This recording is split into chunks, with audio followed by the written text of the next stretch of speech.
కట్టమ్మ, బరుసులమ్మ, ఎల్లారమ్మ, నూకమ్మ, పుల్లమ్మ, మానికమ్మ, గౌరమ్మ, పైడతల్లి, ఇక ఇలా మొదలగు పేర్లతో పిలుస్తూ ఉంటారు.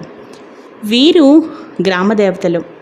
మన గ్రామ రక్షణ బాధ్యతను స్వీకరించి మనలను రక్షించెదరని మన పూర్వీకుల నమ్మకం.